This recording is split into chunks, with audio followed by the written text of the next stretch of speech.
Lord जाशिन, एक ओत्सुकी या फिर एक गॉड। तो स्मॉल पीपीज, अगर तुमने नारुतो सीरीज देखी है तो तुमने इस कैरेक्टर का नाम तो बहुत बार सुना होगा, लेकिन who the fuck is Lord Jashin? तो अकॉर्डिंग टू हाइडान ये एक गॉड है और इसके फॉलोअर्स खुद को बोलते हैं जाशिनिस्ट। लेकिन अगर तुम इसके नाम को इंग्लिश में ट्रांसलेट करोगे तो उसका मतलब निकलेगा इविल गॉड, जो साफ साफ दर्शाता है ये एक इविल कैरेक्टर है।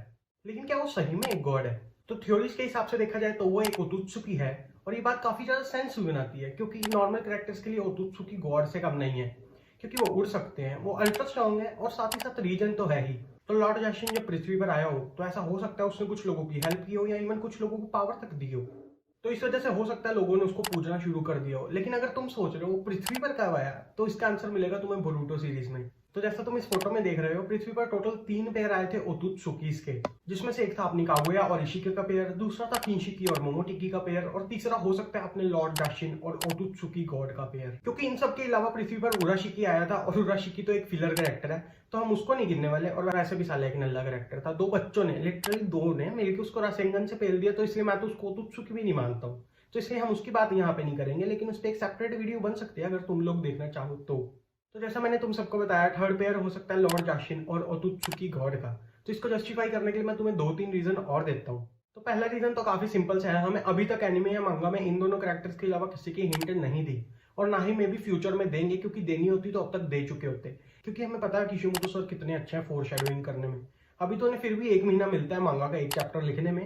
नारुतो के टाइम तो उन्हें एक हफ्ते में पूरी मांगा लिखनी पड़ती थी। सोच रहे हो, जिसका भी 1 महीना मिल रहा है, मतलब 4 गुना टाइम वो उन्हें 1 गुना टाइम में करना पड़ता था।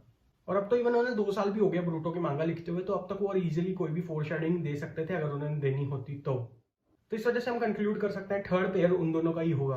लेकिन जैसा मैंने कहा था 2-3 रीजन दूंगा, तो अभी बढ़ते हैं सेकंड रीजन पे, जो कि है कि ओत्सुकी गॉड को जब अपनी लास्ट चक्र फ्रूट चाहिए था गॉड बनने के लिए, तब लॉर्ड जाशिन ने खुद को सैक्रिफाइस किया और किसी को अपना वेसल बना लिया कारमा का यूज करके, और अब वो बस इंतजार कर रहा है उसका ओत्सुकीशन पूरा होने का, एंड उसके बाद वो भी खाए फिर अपना लास्ट चक्र फ्रूट और बन जाए ओत्सुकी गॉड।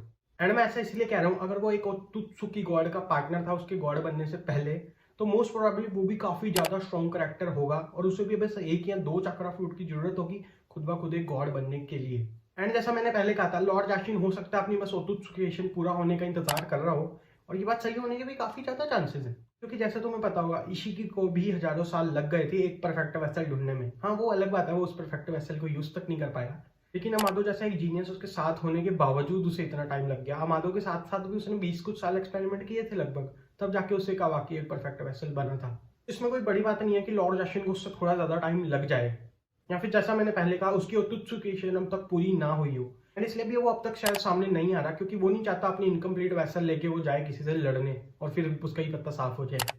एंड हाँ, इन सब से हम ये कंक्लूड कर सकते हैं कि लॉर्ड जाशिन इस टाइम का स्ट्रॉन्गेस्ट कैरेक्टर हो सकता है नारुतो के डायमेंशन का, क्योंकि ओत्सुकी गॉड तो अभी आराम से चिल कर रहा होगा 5th डायमेंशन में, और वो ध्यान भी नहीं दे रहा होगा इन सब छोटे मोटे मामलों में, क्योंकि उसको कोई दिक्कत ही नहीं है ना, वो वहां कोई आ नहीं सकता इन सब में से अंटिल अनलेस ये सब भी 100-150 फ्रूट खा ले चक्रा के। तो इस वजह से जो इस डायमेंशन में उसे तो लड़ना ही पड़ेगा अपने कावाकी से।